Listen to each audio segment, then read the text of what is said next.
디즈니가 경쟁 OTT에게 자기들의 컨텐츠를 공급할 필요까지는 없거든요. 지금 이제 빅히트가 이제 연매출이 올해 예상으로 이제 한 1.2조 정도 되는 상황이거든요. 작년에 위버스 매출이 한 4천억 정도였나 보죠? 한 2, 300억 정도가 작년도 위버스 매출이고요. 올해는 네, 현대차증권 김현용 연구위원을 모셨습니다. 안녕하세요. 네, 안녕하십니까. 네, 일단 요즘 보니까 인터넷도 그렇고 엔터테인먼트, 그다음에 게임, 통신 뭐 다 너나 할 것 없이 지금 플랫폼하고 경쟁하는 체제가 되는 것 같아요. 네네. 정말 무슨 뭐라 그러지? 컨텐츠 전쟁이라고 표현을 해야 될 것 같은데 네. 지금 왜 이렇게 심해지고 있는 겁니까?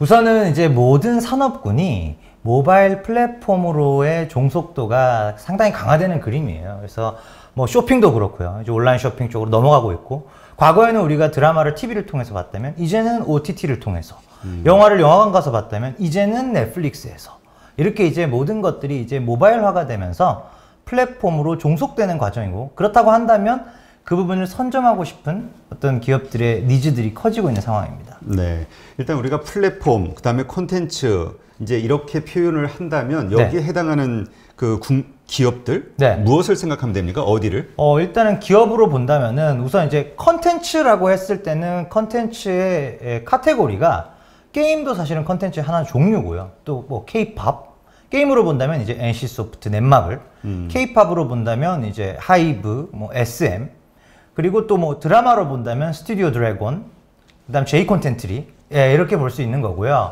뭐 영화 마찬가지로 이제 영화는 이제 뭐 CJ, CGV 또는 영화를 제작하는 기업들 뭐 이렇게 있는데, 이제 플랫폼으로 가게 되면은 콘텐츠의 종류는 이제 그렇게 있고요. 플랫폼으로 간다면은 이제 영화나 드라마라는 영상 콘텐츠를 이제 송출해주는 플랫폼 OTT 사업자로서 이제 넷플릭스, 한국은 아직은 퓨어 플레이어로서 상장된 기업은 없습니다. 근데 토종 기업은 아직 상장 기업은 없다. 상장 기업은 없어요. 왜요? 왓챠 플레이나 아니면은 이제 웨이브 중에서 누가 먼저 상장이 되느냐에 따라서 이제 달라지겠지만, 일단 그런 기업들을 떠올리시면 될 것 같고요. 쇼핑 플랫폼이라고 한다면은 이제 뭐 네이버 쇼핑, 11번가, 뭐 카카오 커머스, 이 중에서도 아직은 상장된 데는 없죠. 이제 11번가가 상장을 뭐 한 2, 3년, 3, 4년 안에는 할 것으로 지금 이제 얘기가 되고 있는 상황이고요. 네. 조금 전에 이제 하이브 언급하셨는데, 이 하이브가 이제 지금 빅히트. 맞습니다. 빅히트가 지금 하이브로 바뀐 게 오늘부터예요? 어제부터? 4월, 아마 다음 주 정도부터 티커가 바뀔 겁니다. 아직은 빅히트고. 주총에서 사명은 바뀌었고요. 이제 티커가 바뀌는 거는 이제 4월 14일 정도로 제가 알고 있는데요. 다음 주 정도. 보시면 될 것 같습니다. 이게 빅히트로 입에 붙어 있어가지고 하이브 하면은 뭐 두 개 혼용해서 쓰셔도 당분간은 아마 혼용을 하실 것 같은데요. 여러분들도. 근데 지금 하반기에 디즈니가 이제 국내 서비스를 시작한다는 뉴스가 있고, 맞습니다. 그래서 지금 국내 뭐 웨이브라든가 왓챠에서는 디즈니 콘텐츠를 막 빼고 있다. 빠지고 있죠. 이게 이제 지금 이제 감정 싸움이 될 것 같기도 한데. 근데 사실은 이제 기업으로서는 당연한 어떤 수순 내지는 논리라고 보시면 될 것 같고요. 그러니까 이렇게 보시면 될 것 같아요. 디즈니가 자체 OTT를 준비하는 과정에서 경쟁 OTT에게 자기들의 컨텐츠를 공급할 필요까지는 없거든요. 그래서 그렇죠. 넷플릭스도 마찬가지였던 그런 부분들을 겪었고요. 과거에 이제 우리가 넷플릭스가 있기 전에는 HBO라는 그 채널에서 만들어지는 드라마들이 사실 퀄리티가 굉장히 높았어요. 그게 넷플릭스에 공급이 됐었다가 넷플릭스가 좀 자리를 잡고 어느 정도 되니까 공급이 이제 빠졌었죠. 그런 거가 비슷한 논리고요. 디즈니 플러스도 이제 국내 쪽에서는 컨텐츠를 이제 빼고 이제 경쟁의 어떤 칼날을 본격적으로 이제 준비를 할 것입니다. 네, 디즈니가 이제 자체 서비스를 하게 되면 사실 우리가 지금 K-팝이니 K-드라마 지금 막 한류 붐으로 뭐 인기를 끌고 있잖아요. 한국의 컨텐츠들도 같이 들어가나요? 아니면 자기네들 원천 컨텐츠들만 서비스하나요? 일단은 이제 넷플릭스 같은 경우를 일단 처음에는 아마 자기들의 컨텐츠만 가지고 올 가능성이 높아요. 넷플릭스도 한국에 처음 들어왔을 때가 2016년 1월이었고요. 이때 한국 드라마 없었죠. 그냥 사와서 깔아놓은 그 라이브러리는 있었지만 오리지널 컨텐츠라고 하죠, 저희가. 오리지널 컨텐츠는 이제 2019년 킹덤부터였었고요. 그러니까 디즈니 플러스 OTT도 분명히 한국 컨텐츠가 하나도 없진 않을 거예요. 사와서 갖다 붙여놓는 컨텐츠가 있고, 다만 이 비중이 넷플릭스 때보다는 좀 작을 거예요. 왜냐면 자체 컨텐츠가 너무 많잖아요, 디즈니는. 예, 그렇죠. 그래서 일단 자체 컨텐츠를 주력 무기로 해서 들어올 것으로 보여집니다. 그러면 이제까지 그 디즈니 수혜주로 받았던 기업들 있잖아요. 이거는 다시 우리가 점검을 해봐야 되는 건가요? 이제 투자 매력도가 좀 바뀌는 건가요? 그렇죠. 아무래도 지금 이제 대표적으로 드라마 제작사들 뭐 많잖아요. 지금 뭐 에이스토리나 뭐 뉴나 뭐 스튜디오 드래곤 같은 대형주들 마찬가지로 드라마 제작사들이나 이제 OTT 플랫폼 관련주들이 쭉 이제 올라온 그림인데, 여기서부터는 이제 좀 그 어떤 실질적인 부분들을 좀 체크하면서 가실 필요는 있을 것 같고요. 그러니까 무슨 말씀이냐면, 실제로 디즈니 플러스의 오리지널 컨텐츠, 드라마를 공급할 수 있는 플레이어가 누구냐? 여기서 가장 중요한 것은 트랙 레코드입니다. 실제로 공급을 해본 경험, 넷플릭스에 우리가 넣어봤습니다. 그러니 디즈니 플러스도 우리가 자신 있습니다. 이렇게 이제 트랙 레코드가 있는 기업들 위주로 선별을 해서 보시는 게 맞을 것 같습니다. 그러면 이번에 그 빅히트, 그러니까 이제 하이브, 이번에 이제 보고서 발간하셨다고 하던데, 뭐 방탄, 그란데, 비버, 제목이 뭐예요? 이게 이제 하이브의 새로운 하이브의 3대 아티스트의 이름입니다. 방탄소년단과 그란데, 아리아나 그란데, 저스틴 비버, 이렇게 이 세 개의 아티스트가 가지는 어떤 상징성, 이게 작년 연간 기준으로 글로벌 이제 음반 음원 매출액을 기준으로 봤을 때 이 세 개 아티스트가 다 탑 10에 들어갑니다. 전 세계적으로요. 그래서 탑 10 아티스트 세 팀을 이제 보유하게 되고, 또 이 세 팀이 공연이 활발했던 시기에 합산 모객 수가 한 400만 명 정도 되거든요. 그러면 K-팝 아티스트들이 1년 내내 해서 총 숫자가 가장 좋았던 해 700만 명이었어요. 근데 단일 엔터사가, 그것도 그란데랑 비버가 뭐 아시아 비중이 높진 않을 거잖아요. 그렇죠. 북미랑 유럽을 주력으로 해서 연간 400만 명을 모객한다. 어떻게 보면 이제 어나더 레벨이라고 하죠. 완전히 이제 좀 달라지는 그림입니다. 근데 이게 지금 보니까 뉴스 이렇게 보니까 저도 좀 헷갈리던데, 그러니까 이게 빅히트가 그 합병하고 손을 잡는 게 그 회사가 도대체 뭐냐, 정체가. 그러니까 왜냐면 이 그란데 비버의 매니지먼트를 하는 회사다, 이런 얘기도 있고, 뭐 근데 이 그란데나 비버는 활동할 때 여러 곳에서 음반이 나갈 수도 있다, 뭐 이런 얘기도 있고, 좀 정확하게 정리 좀 한번 해주시죠. 그러니까 일단은 이제 그 인수한 기업은 이타카 홀딩스고요. 그 산하에 이제 음반 레이블에 해당하는 아틀라스 뮤직 퍼블리싱을 포함해서 여러 개의 음악 관련된 회사들을 통칭하는 지주회사 격입니다. 미디어 지주 성격이 이타카 홀딩스고요, 말 그대로. 이타카 홀딩스 산하에 음악 레이블 회사도 있고, 또 우리처럼 이제 그 아티스트들 매니지먼트 해주는 회사도 있고, 이렇게 되어 있고, 거기에 소속되어 있는 주력 아티스트들이 그 2명을 비롯해서 한 뭐 20개 팀 정도가 있는 상황인 거죠. 그러니까 우리가 보통 아주 그 탑 클래스의 어떤 가수나 연예인들이 있으면은 이 사람들을 통해서도 뭔가 큰 수익을 내지만 이 사람들을 위해서 신인들을 소개하고 키우는데, 육성하는데 상당히 도움이 되잖아요. 이러한 식으로 활용할 수 있는 건가요? 해외 쪽 같은 경우에는 이게 사실 이제 우리나라에서도 그런 뭐 방탄소년단을 활용을 해서 방탄소년단의 어떤 그 백그라운드를 활용해서 좀 세븐틴이나 다른 케이팝 아티스트들이 후광 효과를 이제 가져가게 하는 그런 부분들도 일정 부분 있었는데요. 그 부분은 우리가 그 미국이라는 거대한 글로벌 무대를 이제 어떤 도전하는 입장에서 이제 그런 부분들이 있었던 것 같고요. 물론 이제 해외 쪽 아티스트들도 그런 부분이 없지는 않은데요.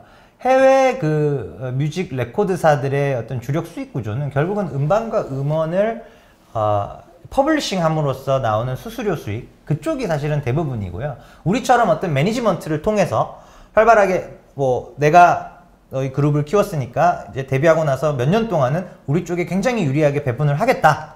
열심히 뛰어라.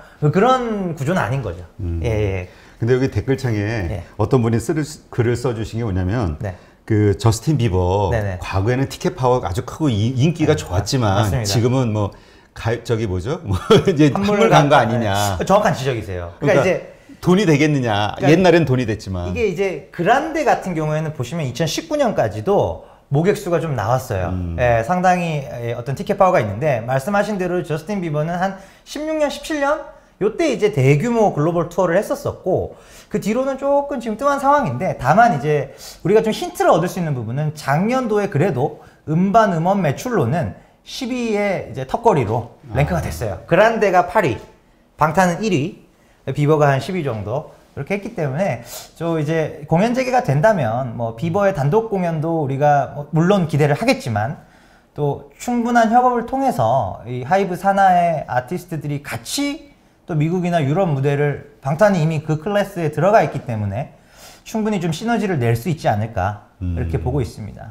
그 이타카 홀딩스라는 걸 사실 저는 처음 들어서 낯선데 네. 뭐 댓글창에 어떤 분이 작년 저작권 수입이 몇 천억 대다 이런 얘기를 하셨는데 네네. 이 회사가 가지고 있는 뭐라 그럴까요? 매력? 네네. 예, 이런 것은 구체적으로 어떤 것들이 있나요? 일단은 지금 이제 글로벌 음악 시장의 주력인 미국 시장에서 오롯이 지금 플레이를 해왔고 작년 매출 같은 경우가 이제 1,554억으로 이제 공시가 됐고요. 사실은 이제 1,554억이라는 매출이 전부 이제 레코드를 퍼블리싱한 매출이라고 우리가 가정을 해봤을 때, 네. 그게 대부분의 단일 사업 기업이다 이렇게 우리가 가정을 해봤을 때는 그래도 미국에서 한 30위권 안에는 들어갈 것 같아요. 전체 이제 레코드사 중에서 한 뭐 20위권까지는 힘들 것 같고요. 한 30위권 이내로 들어오는 정도의 규모의 이제 레코드사를 이제 하이브가 인수를 한 상황입니다. 네. 그러니까 결국 시장에서 이 뉴스가 나왔을 때 주가가 상당히 큰 폭으로 반등을 한 거 보면 네네. 아주 긍정적인 뉴스로 받아들이는 것 같아요. 투자자들은. 맞습니다. 예. 그러면 일단 그 유상증자, 네네. 이 규모, 그다음에 일정 이런 뭐라 그럴까 이런 것들이 어떻게 진행이 되나요? 예, 우선은 이제 전체 인수 규모가 이제 1.1조 정도 규모인데요. 그 중에 60%에 해당하는 이제 6,218억을 이제 증자로 조달을 하고요. 나머지 한 4,500에서 5,000억 원 정도 되는 돈을 이제 내부 유보 자금에서 충당을 합니다. 그래서 일단은 증자 쪽을 말씀드리면 이제 1,818억 정도가 3자 배정 증자. 이때 이제 아리아나 그란데, 저스틴 비버 그리고 이들 소속사의 어떤 헤드였던 스코터 브라운 같은 분들이 개인 명의로 지금 이제 3자 배정을 받고요. 나머지 4,400억이 이제 주주 배정 증자. 이제 보통 일반적으로는 주주분들이 싫어하시는 주주 배정 증자를 4,400억 큰 규모는 아닙니다. 그러니까 지금 주식 들고 있으신 분들은 그냥 네. 거기에 돈 조금 더 내고 주식수 좀 늘려야 된다. 증자 참여를 하셔도 되고 물론 안 하셔도 됩니다. 실권을 내도 상관은 없는데 실권 내면 이제 그만큼 희석은 되니까요. 그렇죠. 근데 증자 비율 자체가 3자 배정을 포함해서도 8.7% 수준이기 때문에 1,800억 대 4,400억 대충 계산해 보시면 주주 배정분만 봤을 땐 한 6% 정도 수준이거든요. 그래서 주주 희석 주가 희석 자체가 그렇게 큰 규모는 아니에요. 그래서 총 이제 1.12조 정도 되는 자금을 이제 다 이제 합병이 끝나게 되면 5월 7일자로 합병이 끝나게 되면 이제 남는 돈은 현금 5천억 정도 나와요. 그러니까 기존에 1조가 있었고 유보자금 아까 제가 5천억 쓴다고 말씀드렸잖아요. 그래서 5천억의 현금은 여전히 들고 있는 상태가 됩니다. 예. 그러니까 제일 궁금한 거는 그런 거죠. 이게 돈이 우리가 일단 인수합병 하게 되면은 네. 일단 현금이 확 나가니까. 그렇죠. 그러니까 이 돈이 나간 상태에서 지금 말씀하신 5천억 가지고 들고 있으면서도 회사가 안정적으로 계속 성장할 수 있는 네네. 기반이 될 수 있겠느냐? 아니면 자금난을 걱정하는 시작이 되는 거 아니냐? 지금 이제 빅히트가 이제 연매출이 올해 예상으로 이제 한 1.2조 정도 되는 상황이거든요. 네. 근데 엔터사의 현금 보유 규모가 지금 5천억이다. 연매출의 50%다. 엄청나게 많은 겁니다. 그런가요? 말도 안 되게 많은 거예요. 예. 보통 이제 엔터 비즈니스 같은 경우에는 또 미디어 기업들, 엔터 기업들이 재무 구조가 다 좋아요. 깔끔합니다. 그러다 보니까 대부분 이제 순현금의 재무 구조도 좋고 일반적으로 적자가 당연히 하이브는 적자가 지금 전혀 안 나는 상황이잖아요. 그렇죠. 계속 현금이 쌓이는 구조이기 때문에 대규모 M&A를 하고도 5천억이 남아있는 상황이면 굉장히 많은 겁니다. 그러니까 그런 부분들에 대한 우려 때문에 증자를 섞을 수밖에 없었던 것 같아요. 지금 1조 들고 있는 거 그걸 다 쓸 수는 없잖아요. 그렇죠. 예. 우리 그 빅히트의 큰 장점 중에 하나가 그 네. 플랫폼 있잖아요. 예, 위버스죠. 네, 위버스. 네. 지금 이 저스틴 비버나 그란데가 들어오면서 네. 이 위버스의 어떤 효용 가치가 더 상승할 가능성도 있나요? 극대화될 가능성이 높죠. 뭐 명시적으로 밝힌 부분은 없지만 그 그란데나 비버를 포함한 해외 아티스트들이 순차적으로 결국은 위버스에 입점하는 형태가 되지 않을까라는 생각이고요. 그렇게 된다면은 이 위버스의 가치 또한 이제 그란데나 비버의 글로벌 투어를 돌 때의 티켓, 그 티켓 세일즈가 이 위버스라는 플랫폼을 통해서 이루어지는 겁니다. 그래서 방탄은 실제로 지금 그러하거든요.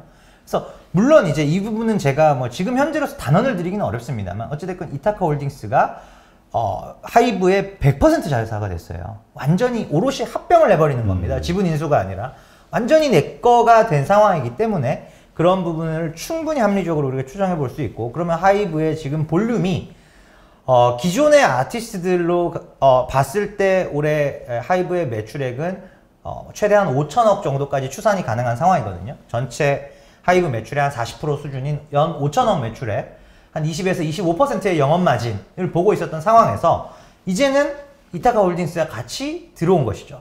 그래서 이 부분을 이제 음반, 음원, 기존의 케이팝 아티스트들과 해외 아티스트들의 어떤 구조가 다르기 때문에 일단 제가 드리고 싶은 말씀은 코로나의 종식을 가정했을 때, 즉 이제 공연이 똑같이 이루어진다라고 가정을 했을 때 보면은 거의 지금 기존 하이브 있던 게 하나 더 생긴다라고 보시면 됩니다. 예. 그러면은 하이브 매출만, 죄송합니다.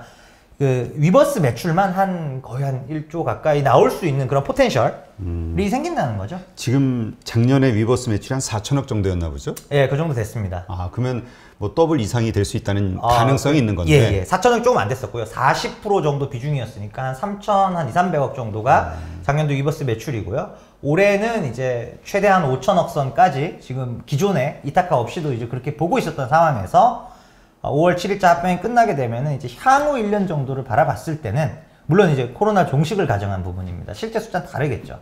그렇게 본다면은 한 1조까지는 업사이드가 나오는 그림입니다. 그러면 그 플랫폼 가치를 우리가 얼마를 줄 수 있을까? 네, 영업이익률 한 25% 가정하면은 영업이익이 2,500억이고요.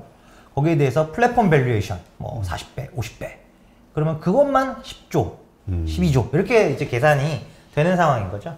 근데 지금 어떤 분이 댓글로 이런 얘기를 하시는데 네. 미국 음반 시장은 망한 거 아니냐. 그러니까 미국에서 과연 우리가 얼마만큼의 그런 기대 수익을 얻을 수 있겠냐. 사실 이제 일본 음반 시장은 망한 게 맞아요. 일본은 망했어요. 과거 역사적 고점에 비해서 확 빠졌다가 거기는 이제 물리적 음반이 여전히 굉장히 이제 비중이 높았었던 상황이었기 때문에 그 토탈 밸류로 봤을 때 일본 음반 시장은 과거 전성기에 비해서 형편없이 빠져 있는 게 맞습니다. 근데 이제 미국의 음반 시장은 사실 글로벌의 어떤 모든 탑티어 아티스트들이 몰려드는 시장이고, 최근에 보시면은 다시 고개를 들기 시작했어요. 막대 그래프가. 예, 그래서 물론 이제 과거 전성기 때 대비로는 조금 빠져 있을 수 있지만, 미국의 음반 시장이 계속적인 역성장, 침체, 망한다라는 것은 이제 지구인들이 이제 음악을 안 듣게 될 때. 예. 미국 시장은 일본 시장하고는 좀 달라요. 네. 예, 물론 미국이 여전히 1위고 일본이 굳건한 2위 시장인 건 맞는데요. 색깔이 좀 많이 다르고, 그러니까 제일 잘하는 애들은 이제 미국 쪽으로 지금 몰려드는 상황이고, 음반 시장 자체도 역성장하는 상황은 아닙니다. 네, 알겠습니다.